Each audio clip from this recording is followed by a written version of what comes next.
Une rencontre avait lieu jeudi 7 octobre 2021 dans le cadre du festival Toulouse Polar du Sud avec l'écrivain barcelonais Haro Sainz de la Maza autour de son roman Docile, paru aux éditions Actes Sud.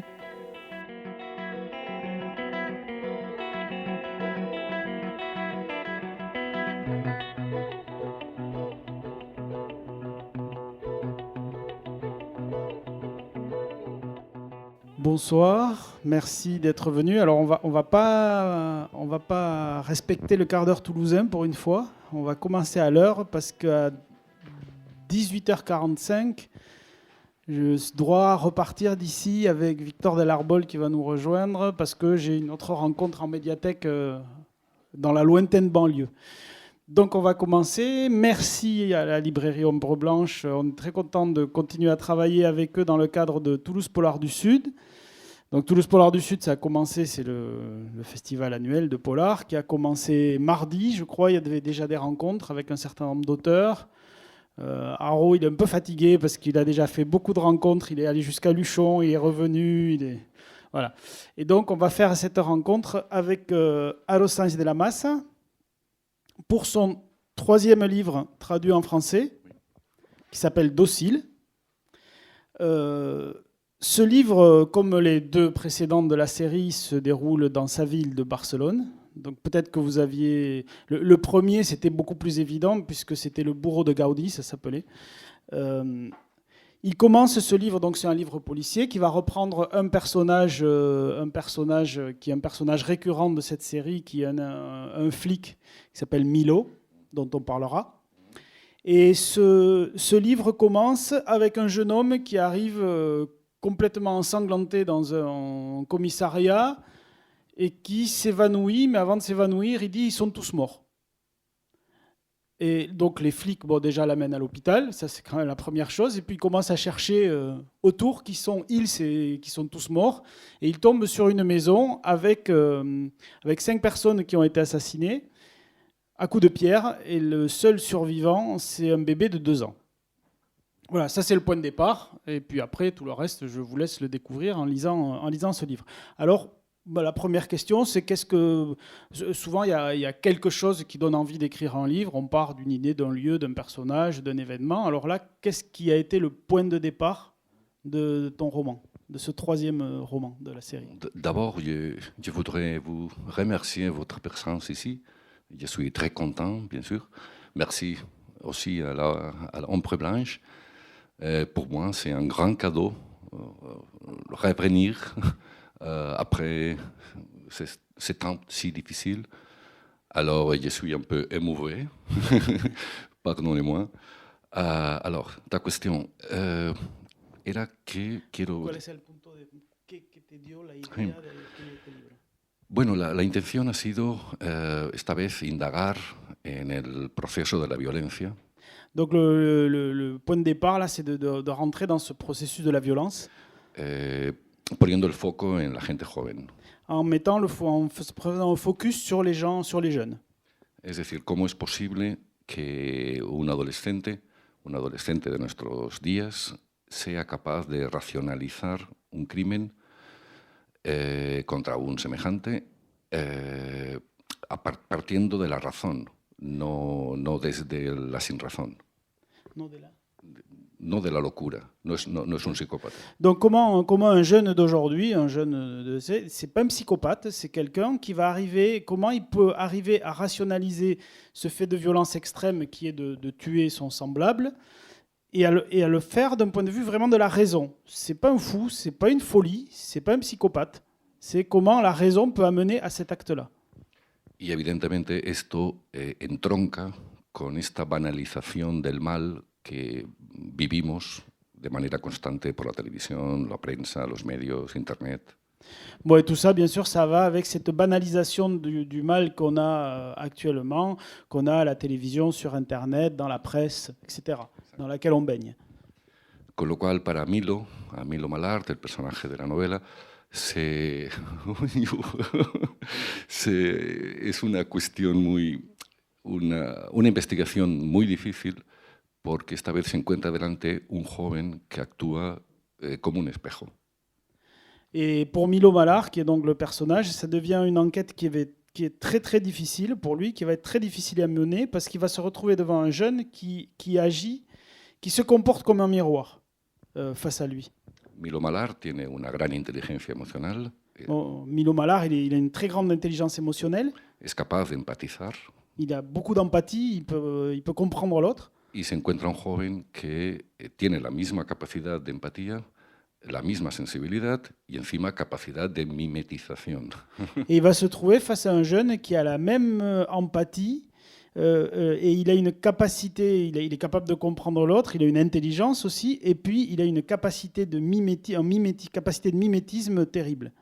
Con lo cual, la circunstancia que se plantea en la novela es, hay un joven mudo que no habla, que no quiere hablar, y Milo qui intenta que hable. Et donc on va se retrouver dans une bonne partie du roman avec un jeune qui est muet, mais pas muet parce qu'il ne peut pas parler, mais parce qu'il ne veut pas parler, et Milo Mallar qui doit tout faire pour arriver à le faire parler.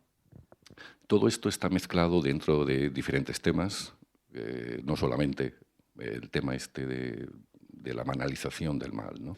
Et tout ça, c'est mêlé à beaucoup d'autres thèmes. Il n'y a pas que la banalisation du mal. Oui, parce que ce que j'ai oublié de dire, qu'on voit dès le début du roman, c'est que pour les flics, c'est ce jeune qui est, pour la majorité des flics, ce jeune est le coupable, c'est lui qui a tué. Et Milo Mallar doute.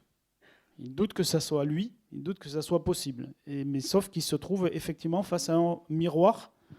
Sí, porque además este chico, este adolescente, tiene, según su familia, según sus amigos, según sus compañeros, tiene fama de ser un chico dócil.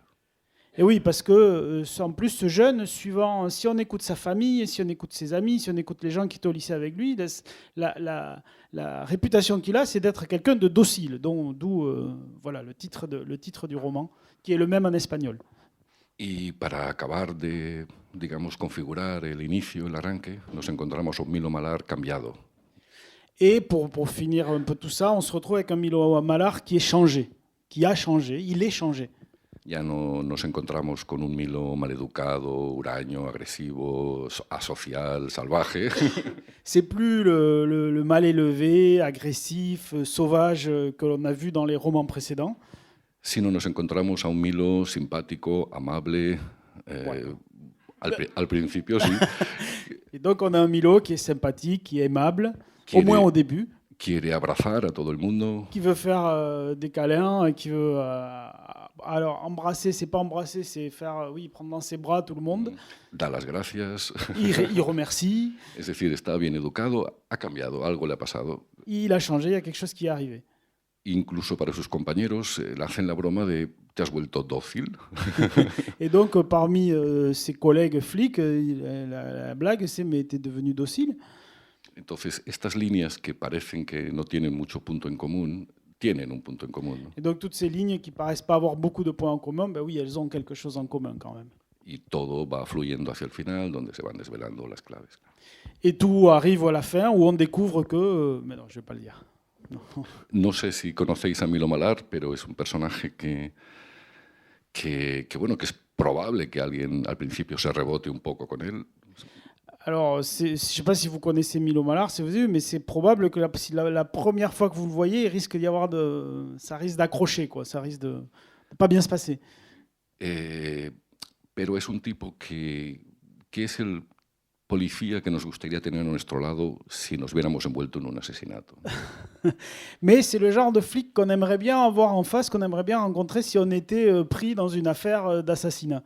Capaz de llegar hasta las últimas consecuencias si es necesario para resolver el crimen. Et qui est capable d'aller jusqu'au bout, jusqu'au fond des choses, si c'est nécessaire, pour résoudre le crime. Por eso él siempre argumenta cuando alguien le acusa de maleducado o de huraño, que mi trabajo no es caer simpático a la gente. Et lui, ce qu'il dit, c'est que quand on lui dit qu'il est agressif, qu'il est mal élevé et tout, il dit « mais attends, mon boulot, moi, c'est pas d'être sympathique. Hein. » También tengo que decir que bueno, Dócil c'est la troisième roman. Donc Dócil, c'est le troisième roman de la série. Pero la lectura es independiente. Es decir, mais oui, on peut le lire parfaitement, indépendamment des deux premiers. C'est ça. On peut revenir peut-être sur ce personnage de Milo Mallar, parce que non seulement il est Il n'y a pas seulement le fait disons qu'il est un peu rude au contact, mais c'est qu'il a aussi peur de la folie en permanence, et qu'il a son empathie, qu'il a ses démons. Enfin, il a toujours peur de devenir fou parce que son père battait sa mère, parce que son père a sombré dans la folie, parce qu'il y a de l'alcoolisme dans sa famille, parce que son frère se retrouve en asile psychiatrique. Donc il a très très peur de ça. Pourquoi avoir choisi un personnage aussi fragilisé d'une certaine façon? Sí, porque me interesó, a ver, no es la locura, ce n'est pas la folie, c'est la esquizofrenia. C'est la schizophrénie, oui. C'est différent. C'est différent. La esquizofrenia, digamos, hay un gran porcentaje de posibilidades de heredarla a través de los genes. Donc la schizophrénie, il y a des pourcentages élevés de l'hériter, que ça soit génétique en fait. Donc si les pères l'est, on l'est aussi. Entonces para Milo ya de 3 ya han caído 2. Et pour Milo, de 3, il y en a déjà 2 qui en sont touchés. Con lo cual es su talón de Aquiles. Et donc c'est son talon d'Achille. ¿Y por qué me he metido con la esquizofrenia y le he dado este perfil a Milo? Básicamente porque tengo la impresión que en el mundo en el que vivimos vamos cada vez más hacia la enfermedad mental. Et pourquoi j'ai fait ce personnage qui est potentiellement atteint de schizophrénie? Parce que je pense que dans le monde dans lequel on vit, on va tous petit à petit vers la maladie mentale. Las estadísticas de la OMS son tremendas. Si ya antes de la pandemia teníamos unos índices brutales de enfermedades mentales en el mundo. Déjà, avant la pandémie, on avait quand même des pourcentages de présence de la maladie mentale qui étaient déjà inquiétants dans le monde. Ahora la cosa se ha disparado a niveles Et alors là, maintenant, ça a décollé, c'est terrible. Con lo cual, me interesó crear un perfil que la gente pudiera empatizar con este personaje. Et donc j'ai voulu créer le profil d'un personnage avec lequel le lecteur peut sympathiser, peut se sentir en empathie. Con un personaje que trata de esconder su fragilidad. Avec un personnage qui essaye de cacher sa fragilité. Que intenta mostrarse duro, eficaz, capaz de llevar a cabo su trabajo. Qui essaye de se montrer efficace, dur, capable de faire son boulot. Incoherente como somos todos. Como tenemos todos nuestras paradojas personales. Et puis incohérent, comme nous tous, qui avons tous nos paradoxes. Y en definitiva, humano, tremendamente humano. Et finalement, terriblement humain. Todos estos perfiles acaban en un personaje que pasas con él del amor al odio fácilmente. Et avec tout ça, on a un personnage avec lequel le lecteur passe souvent de l'amour à la haine assez facilement et assez souvent. Pero si aprendes a confiar en él, al final recibes el premio que Milo te concede, ¿no? Mais par contre, si on arrive à lui faire confiance, on accède à un prix, on accède à quelque chose qui vaut vraiment la peine et que Milo te concède, te donne. Porque la idea es intentar, o sea, desde mi punto de vista como autor, es intentar meterme en la cabeza de Milo para tratar de saber por qué hace lo que hace. Parce que moi, mon travail en tant qu'auteur, c'est d'arriver à me mettre dans la tête de Milo pour comprendre pourquoi il fait ce qu'il fait. Y no siempre es fácil. Et c'est pas toujours facile. No. Es más, hay momentos que le dejo a su aire, en libertad, y que él me dirija porque yo no entiendo nada, ni por dónde va, ni a qué viene esto, ni por qué esta réplica, ¿no? Et donc, il y a des moments où il reprend sa liberté et il fait ce qu'il a à faire. Et même, je me demande, mais d'où sort cette réplique? Mais pourquoi il fait ça? Y luego al final, por eso decía lo que antes comentaba, luego al final descubro que las partes de la novela más interesantes, las partes que a veces en las librerías me hacen leer, son las partes en que Milo se me ha escapado. Et puis après, je m'aperçois souvent que les parties les plus intéressantes de mes livres, en particulier si par exemple les parties qu'on me demande de lire dans les librairies, quand je fais des rencontres, ce sont ces parties-là où Milo m'a échappé. Con lo cual esto no habla muy bien de mí como autor, pero bueno. Alors ça parle pas très bien de moi comme auteur, mais bon. Pero me gusta esta forma de trabajar porque yo creo en Milo y me gusta que él me lleve por su cuenta de riesgo.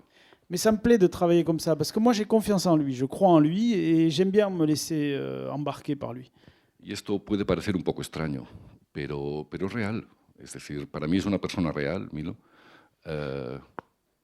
Et ça peut vous paraître étrange, mais je vous assure, c'est réel. Mais pour moi, Milo est une personne réelle, c'est quelqu'un qui existe. Yo llevo 10, 12, 14 años viviendo con él. Ça fait 10, 12, 14 ans que je vis avec lui. Todavía no lo acabo de comprender mucho, pero poco a poco, más o menos, voy entendiendo por qué hace lo que hace o por qué no hace lo que no hace. Alors je ne comprends pas encore tout, mais petit à petit j'y arrive. Petit à petit je comprends de mieux en mieux pourquoi il fait certaines choses et comment il les fait. Por eso he aprendido a confiar en él y bueno, ir donde él me lleve. Et c'est comme ça que j'ai appris à lui faire confiance et à aller là où il m'amène. Eso no quita que en muchos momentos le odie profundamente. Que eso no quita que en muchos momentos le odie profundamente. Alors ça n'empêche pas qu'il y a des fois où je l'ai vraiment haï. Básicamente porque me destroza los planes, las hojas de ruta. Généralement parce qu'il fiche en l'air mes plans et ce que j'avais prévu de faire dans mon histoire. Y siempre intento ir detrás de él tomando notas porque, bueno, voy perdido, o sea, a ver dónde me lleva. Et donc il faut que je prenne des notes parce que je suis perdu et puis j'essaye de voir où est-ce qu'il m'amène.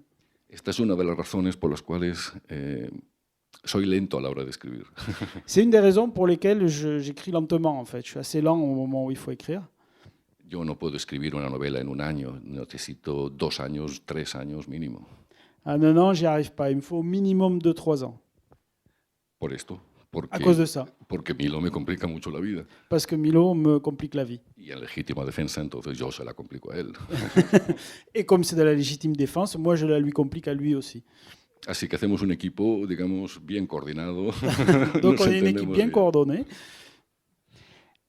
Est-ce que, justement, comme tu as ce personnage maintenant que tu suis, est-ce que tu peux te permettre, vis-à-vis du lecteur, par exemple, de ne plus expliquer certaines choses? C'est une question que je me suis toujours posée sur les personnages récurrents, parce que les lecteurs finissent par les connaître, donc c'est compliqué de tout réexpliquer, sinon le lecteur s'ennuie. Et puis, il ne faut pas perdre le lecteur qui ne connaît pas. Alors, comment un écrivain travaille ça? Bueno, la idea es volver a presentar al lector a Milo con cada entrega. Donc, en fait, moi, l'idée, c'est que je le représente Milo à chaque nouveau roman. De manera breve, con escenas que me sirven de excusa para presentarlo. Avec de façon assez brève, avec quelques scènes qui me servent d'excuse pour le présenter.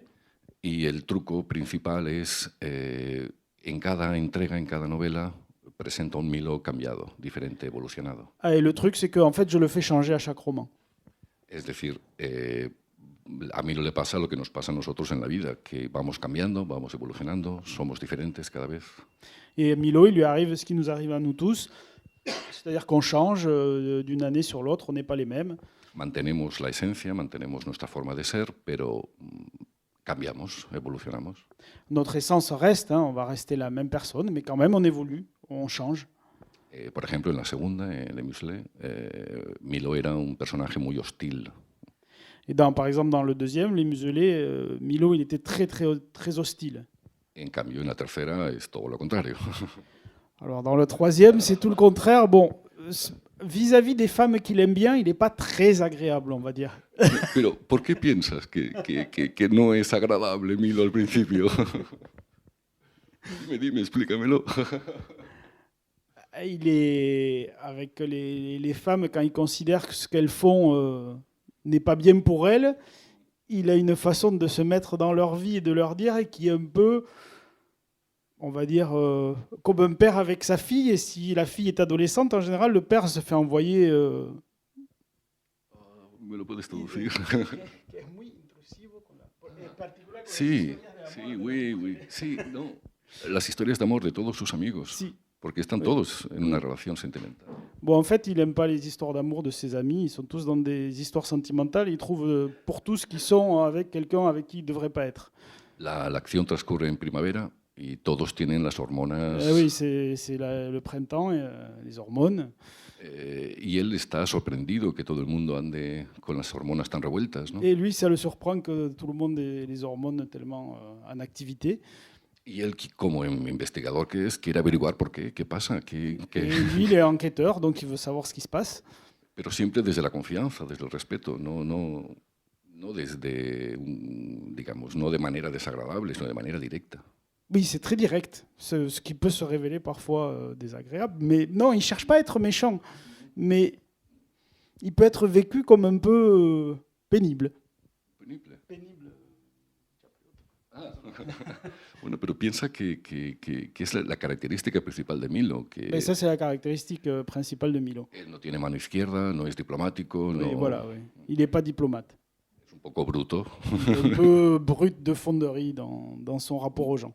Pero sus amigos, la jueza, por ejemplo, su compañera, Rebeca, ya saben cómo es. O sea, ya le Oui, ses entienden. amis, ceux qui le connaissent bien, ils savent qu'il est comme ça. Él no va a perder el tiempo con delicadezas, no. Il ne perd pas le temps avec des fioritures, avec des délicatesses. Con lo cual tenemos un Milo muy amable. Donc en fait, oui, il est très aimable. Así, c'est ça. Et dans ce roman particulièrement, je crois que c'est François Guérif qui a été le patron de Chez Rivage. Il disait que le polar, c'est le roman de la rupture, le moment où il y a quelque chose qui casse. Et il me semble que ce roman, le roman noir, il est vraiment dans cette définition. On est sur une rupture de plein de personnages qui sont sur le fil. Oui, bueno, es parte del encanto de la novela negra, ¿no? Ça fait partie de ce qui fait le plaisir du roman noir. Hay teorías que hablan que los autores de novela negra somos personas, digamos, desencantadas, descreídas. Il y a des gens qui disent que nous, les auteurs de romans noirs, on est des gens désenchantés, désillusionnés. Porque siempre hablamos sobre la parte, pues esto, la parte rota, la parte triste, la parte oscura del ser humano. On parle toujours de la partie qui est cassée, qui est sombre, qui est triste de l'être humain. Pero yo no opino lo mismo. Mais moi, je dis pas ça, moi. Yo creo que nosotros escribimos sobre la oscuridad, esas partes tristes del ser humano, para plantear una serie de interrogantes. Voilà. Plantear una serie de interrogantes. Ah oui, donc si on fait ça, en fait, si on écrit sur cette partie triste et obscure de l'être humain, c'est pour poser un certain nombre de questions. Las respuestas las tenéis vosotros, los lectores, no nosotros, los autores. Et c'est vous, les lecteurs, qui avez les réponses, c'est pas nous, les auteurs. Con lo cual nosotros nos limitamos a plantear las historias desde un punto de vista diferente, crítico. Nous, juste, on écrit nos histoires d'un point de vue différent qui est critique. Porque tenemos esas inquietudes de saber por qué el ser humano se comporta así o asá o de esta manera o de la otra. Parce qu'on a cette inquiétude, on a cette préoccupation. Pourquoi l'être humain se comporte de cette façon-là? Y es mucho más interesante describir, indagar sobre la condición humana desde un punto de vista malévolo que no desde un punto de vista feliz. Et bon, c'est vrai que c'est beaucoup plus intéressant d'écrire la condition humaine de ce point de vue un peu du côté obscur, du point de vue pas malsain, mais du point de vue malheureux, que d'écrire une histoire heureuse, du point de vue heureux. No hay nada más aburrido qu'un personaje feliz. Il n'y a rien de plus ennuyeux qu'un personnage heureux. Sí, porque es como si estuviera permanentemente colgado en el cielo flotando. C'est comme s'il était en permanence en train de flotter dans le ciel, suspendu. En cambio, es mucho más interesante cuando alguien pues camina sobre la tierra con la cabeza agachada, sufriendo en la espalda, mucho peso. Et c'est quand même plus intéressant quand le personnage il marche avec les pieds sur terre, la tête baissée, avec un poids lourd sur les épaules. Es decir, las subidas y bajadas que todos sufrimos, ¿no? C'est toutes ces montées descentes qu'on vit, nous tous. La felicidad es... Voilà, le bonheur, c'est comme ça. Y la vida c'est comme ça. Et la vie, voilà, c'est comme ça.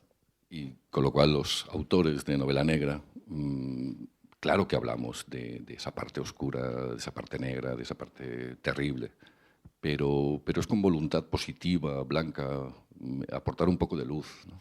Et donc, effectivement, nous, les auteurs de romans noirs, on parle de cette partie obscure terrible, mais c'est quand même avec l'idée d'y apporter de la lumière, de l'éclairer. No somos tampoco unos santos On n'est pas des saints non plus. que buscamos aquí la piedra filosofal. No, tampoco. On ne es cherche eso. pas la pierre philosophale. Pero es mucho más interesante porque nos planteamos esas preguntas del por qué. Et en fait, nous, on se pose toujours cette question. Et pourquoi? C'est comme ça. Alors, bien sûr, dans les romans de Haro, en plus de Milo Malar et de tout ce qui tourne autour de lui, il y a un personnage qui revient tout le temps, c'est Barcelone. Et alors là, le quartier que tu nous décris de Barcelone, là aussi, il est sombre et il est pas rigolo quand même, hein. Il n'est pas drôle. Tu as choisi un quartier. Cette rue, tu la dépeins comme une rue d'une tristesse totale. Quel quartier? La rue dans laquelle se trouve a lieu le crime. Ah oui, Tu le dépeins comme une rue oui. triste, c'est un cul-de-sac. Oui. Bueno, es una calle que existe de verdad. Alors c'est une rue qui existe vraiment. Que cuando estaba documentándome para la novela, es una calle muy apartada de Barcelona. C'est une rue vraiment à part dans Barcelone. Está debajo del Museo Miró, en la montaña de Montjuïc. Elle est à Montjuïc, sous le musée Miró. Y es una calle que hay unas casas, digamos, de clase media alta. Donc c'est une rue avec des maisons de la classe moyenne haute. Y cuando la descubrí me llamó mucho la atención, no conocía esta calle y me paré con el móvil a hacer fotografías de las casas y bueno, empezaron a salir los propietarios y al final tuve que irme por piernas. Et donc quand je l'ai découverte, j'y suis allé, puis je me suis arrêté, j'ai commencé à sortir mon téléphone pour faire des photos et puis les propriétaires ont commencé à sortir des maisons, alors j'ai dû partir. Y es una calle que parece paradisíaca. C'est une rue qui pourrait paraître paradisiaque. Pero me imaginé que dentro de esas casas, con esa paz y esa tranquilidad, en la falda de la montaña delante de Barcelona, con Barcelona delante, pues era un lugar idóneo para mostrar pues, otra cara de la maldad, ¿no? Et il m'a semblé que cette rue qui paraissait si belle, avec ses maisons si calmes, si belles, et qui avait la vue qui donnait directement sur Barcelone, avec vue sur Barcelone, c'était le cadre qui était vraiment bien pour montrer un autre visage du mal.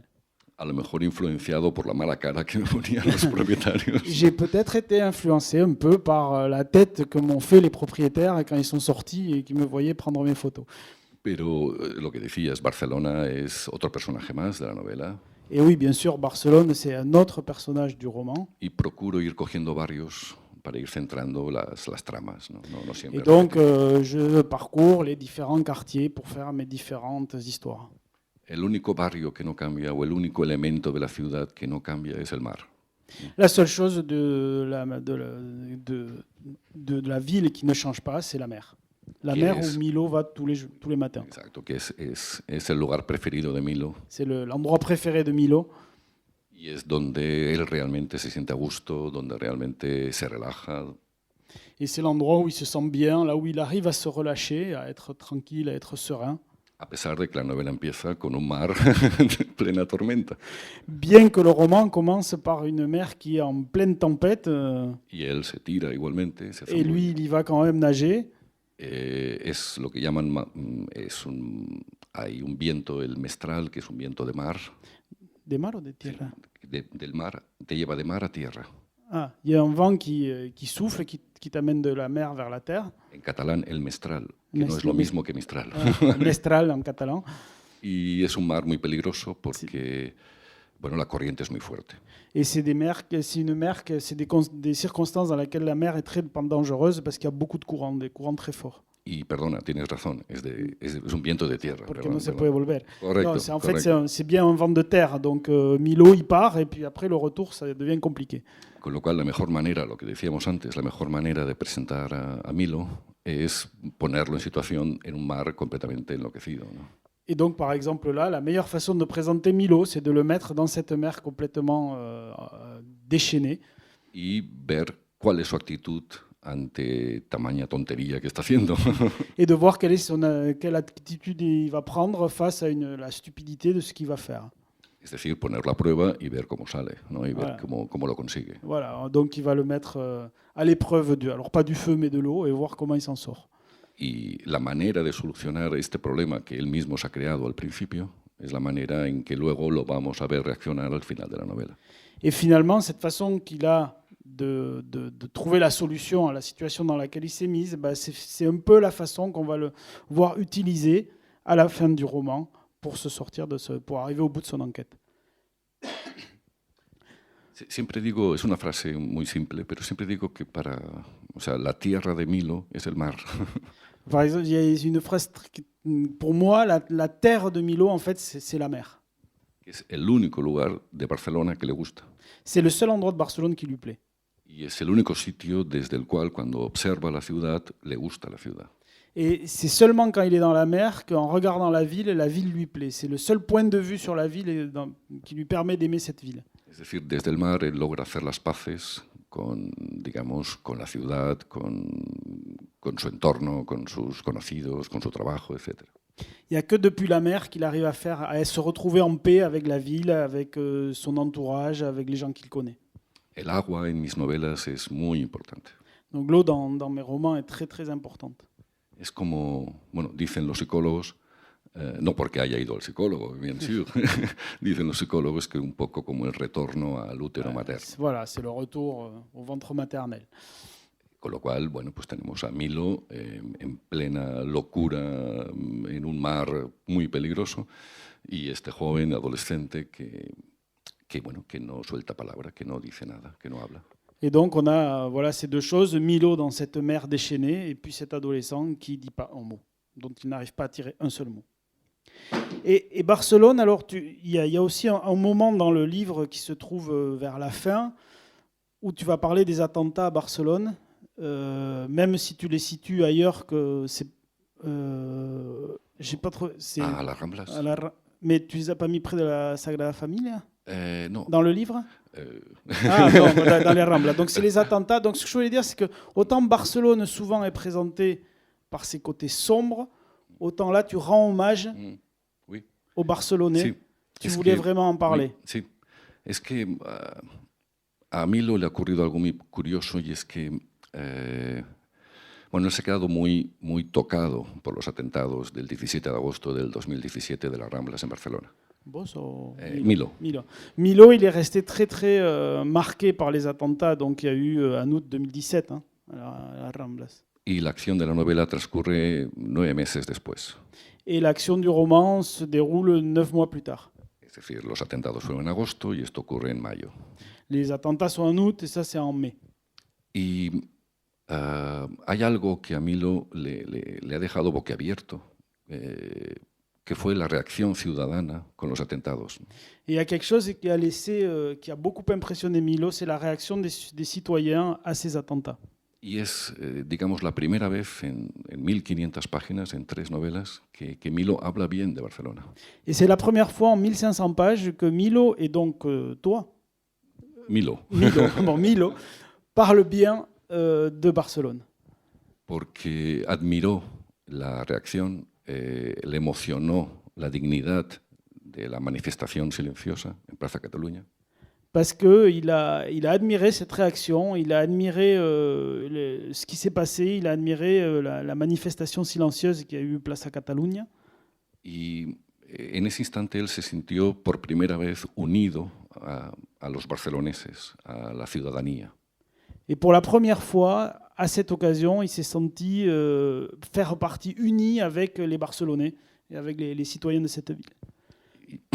Y es algo que él, tanto el atentado como el orgullo de sentirse barcelonés, le han marcado mucho.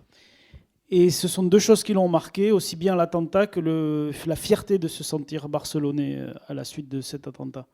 Y como línea, como subtrama argumental, digamos, tercera o cuarta línea, también he querido construir un poco las razones por las que gente joven, como eran los terroristas, tomaron esa decisión tan racional e inhumana de atentar contra los ciudadanos de las Ramblas, ¿no?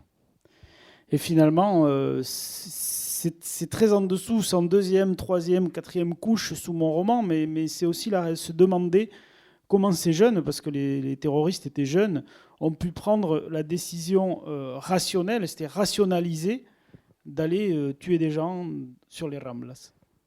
Es decir, todo está mezclado, son diferentes líneas que acaban siempre en el mismo lugar, ¿no? C'est beaucoup de lignes qui finissent par arriver au même endroit. Tratar de comprender por qué, si es que hay un porqué. Essayer de comprendre pourquoi, s'il y a un pourquoi.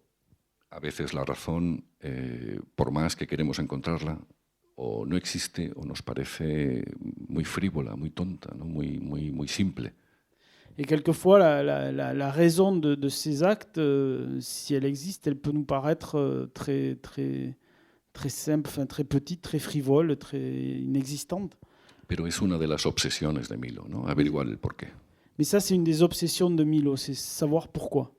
Lógicamente, saber quién es clave, pero no es lo principal para él. Bien entendu, il faut savoir qui. Quand on est policier, il faut savoir qui. Mais pour lui, ce n'est pas le plus important. Lui, il veut savoir pourquoi. El cómo, el qué, etcétera, lo deja para la científica, ¿no? Oui, il y a la police scientifique pour savoir le pourquoi, le comment. Enfin non, pour le comment, le quand, mais lui, c'est pourquoi qui l'intéresse. Y en esta novela también presento, o sea, yo intento hablar de emociones, del ser humano, del factor humano. Et dans ce roman, je parle aussi des émotions, du facteur humain. Que es lo que menos le importa a la división de la policía científica. Qui par contre est ce qui intéresse le moins la partie scientifique de la police. Porque lógicamente a la policía científica lo que le interesa son las pruebas, ¿no? Lo que es demostrable. Oui, puisque la scientifique, bien entendu, ce qui les intéresse, eux, c'est les preuves, ce qu'on peut démontrer. Y Milo habla de emociones, habla de cosas que son humo, que son etéreas, ¿no? Et Milo, lui, il part des émotions, il part de choses qui sont... c'est de la vapeur, c'est du gaz, c'est éthéré. Basado en la intuición, en esa capacidad intuitiva que él tiene. Et c'est basé sur sa capacité intuitive à lui de comprendre les choses. Todo esto, insisto, va confluyendo el caso, el atentado, esa sensación que él tiene de irrealidad constante. Donc tout ça, tout ce dont je parle, l'enquête qu'il mène, l'attentat, son impression d'être tout le temps avec une sensation d'irréalité qu'il peut avoir en permanence. Esa sensación de irrealidad que ante la situación política, social de Barcelona. Aussi, cette sensation d'irréalité devant ce qui se passe à Barcelone, puisqu'on y parle aussi des manifestations à la fois des pro-indépendantistes et des anti-indépendantistes, avec des drapeaux qui s'affichent de part et d'autre. Con los sentimientos de Milo que tiene a lo largo de toda la novela, que también son sentimientos paradójicos. Et puis tout ça, ça va avec les sentiments de Milo pendant tout le roman, qui sont aussi paradoxaux. Además, otro elemento que incluyo es el paso del tiempo. Et puis ce que je mets là-dedans aussi, c'est le passage du temps. Que utilizando esa frase que existe, que está labrada en muchas iglesias. J'utilise cette phrase qui est gravée dans beaucoup d'églises. Que en latín es omnia vulneran, ultima necat. Oui, qui est toute blesse, la dernière tue, donc c'est les heures. Es decir, todas hieren, la última mata. Donc, ouais. Perfecto. Que viene a explicar pues, el paso del tiempo, ¿no? El daño que puede hacer el constante e inevitable paso del tiempo. Qui montre tout le mal que fait le passage inévitable et inarrêtable du temps. Que es una sensación que lo más lógico sería pensar que les ocurriera a las personas mayores. Et on pourrait penser que ça, c'est quelque chose qui ne préoccupe que les gens les plus âgés. Y en cambio también les ocurre a las personas jóvenes. Mais les jeunes aussi. Porque tienen, todo lo quieren hoy, no Parce mañana. qu'ils veulent tout maintenant, aujourd'hui. Y este es otro de los elementos que... Et ça, c'est un autre des éléments du roman. Creo que estoy desvelando demasiadas cosas. Donc il faut qu'il arrête parce qu'il dit il faut que j'arrête, je révèle trop de choses. Est-ce que d'ailleurs maintenant je veux peut-être voir s'il y a des questions pour Haro dans la salle. Est-ce que quelqu'un veut poser une question ?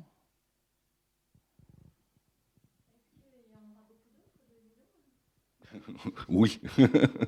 Yes.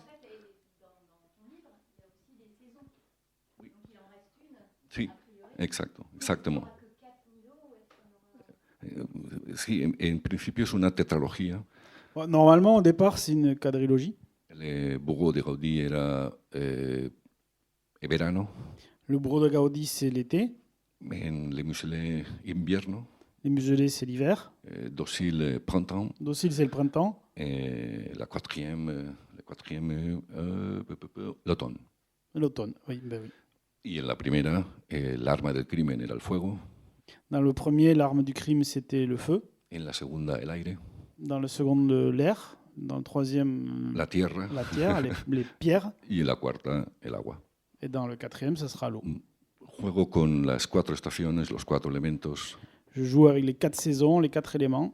con lo cual tengo un problema con la quinta. Et donc, je vais avoir un problème pour le 5e roman. A lo mejor podré empezar a utilizar armas convencionales y armas convencionales, Peut-être il va falloir que je me mette aux armes conventionnelles. armas de fuego, blancas, cosas Les armes à normales. feu, les couteaux, les armes blanches. Y ya veremos en Y qué on verá. época lo sitúo. Si ça peut vous rassurer, Leonardo Padura, au départ, il avait écrit les 4 saisons pour Mario Conde. Il y en a eu pas mal d'autres. Il y a un Italien, Mauricio De Giovanni, qui écrivait les 4 saisons du commissaire Ricciardi. Je crois qu'il est à 10 maintenant, donc c'est bon. Les auteurs ont de la ressource. De todas maneras, también tengo que decir que la quinta la tengo más clara que la cuarta. En plus, pour moi, le 5e roman, pour moi, il est beaucoup plus clair que le 4e. Sí, por primera vez voy a quitar a Milo de Barcelona, así que va a ser complicado. Pour la première fois, en la cuarta, La quinta. à la quinta. Donc dans le 5e, pour la première fois, Milo va quitter Barcelone. Con lo cual voy a perder Barcelona, voy a perder los 4 elementos, voy a perder las 4 estaciones. Va a ser todo un reto. Donc ça va, je change tout. Je perds Barcelone, je perds les 4 saisons, je perds les 4 éléments. On verá. Il reste Milo. Exactamente. Il reste plus que Milo. Milo queda siempre. Est-ce qu'il y a une autre question pour Aaron? Allez, j'ai un peu de temps. Alors,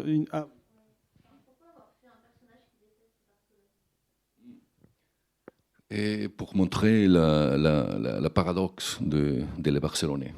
Les Barcelonais, nous sommes tous très contradictoires. Nos pasamos la vida discutiendo. Donc, nous, les Barcelonais, on passe notre temps à discuter, à se disputer. Para nosotros es el deporte nacional, es la tradición, discutir. Donc, discuter, c'est un sport national chez nous, c'est une tradition. Y si no hay un motivo claro, pues discutimos que el alcalde es malo, que el alcalde es bueno, que la ciudad está mal hecha, que hay que cambiar el modelo, que no nos gustan los turistas, que nos gustan los turistas. O sea, la cuestión es discutir. La question, c'est discuter. Donc, ça peut être que le maire, il est bien, il n'est pas bien, que la ville, elle est bien, elle n'est pas bien, qu'on aime les touristes, qu'on n'aime pas les touristes. Enfin, on trouve toujours un sujet de discussion. Toujours la discusión. Alors, me pareció interesante ponerle este perfil gamberro a Milo, ¿no? Et c'est pour ça que ça m'a paru intéressant de faire ce Milo-là qui n'aime pas Barcelone.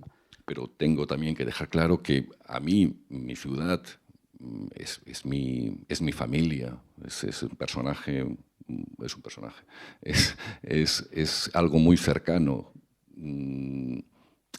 que adoro, pero como es mi familia también la puedo criticar, porque es criticable, ¿no? Desde mi punto de vista.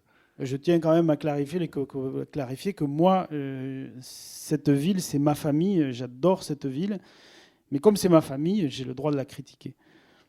Y también tengo que decir en mi descargo que con la alcaldesa, con Ada Colau, no hay ningún problema. Con Ada Colau, con la alcaldesa. Et j'ai pas de problème avec la maire de Barcelone. A ella le gusta Milo, así que Elle aime bien Milo. Es que es parte del carácter barcelonés. Ça fait partie du caractère des Barcelonais. Nunca estamos contentos, nunca estamos satisfechos, siempre tenemos ese punto de vista crítico. En fin, c'est comme ça. Donc on n'est jamais content, on n'est jamais satisfait, on a toujours ce point de vue critique. C'est comme ça. Si me permites un ejemplo muy tonto, Messi. Messi es odiado y amado, y por partes iguales, y ya ves. O sea que es increíble. Et le symbole de ça, un exemple très stupide, mais c'est Messi. Léo Messi, il est à la fois haï et adoré par la ville. Con lo cual siempre discutimos. Es el deporte nacional. On discute tout le temps, c'est le sport national. Por eso Milo tiene esta visión crítica de la ciudad, ¿no? C'est pour ça que Milo a cette vision très critique de la ville. Moi, je vais devoir vous laisser en excellente compagnie, puisque vous pouvez vous faire signer les livres par Haro. Vous avez vu qu'il parle français, il comprend français, il parle. Je peux le comprendre, une autre chose, c'est le parler. Merci à tous d'être venus. J'espère vous retrouver à partir de demain soir sur le site du Festival Toulouse Polar du Sud. Samedi matin, pour ceux qui veulent, il y aura une rencontre qui risque d'être bavarde, puisque nous aurons sur scène à 10h30 Haro, Victor Delarbol qui est là-bas au fond, et on rajoutera le pauvre Agustín Martínez qui est le plus jeune et qui peut-être va avoir du mal à prendre la parole, parce que le dernier, le 4e mousquetaire, sera Carlos Salem. Voilà, ça sera samedi matin, et puis vous avez le programme à disposition, vous pourrez voir toutes les rencontres. Merci encore et bonne soirée. Merci.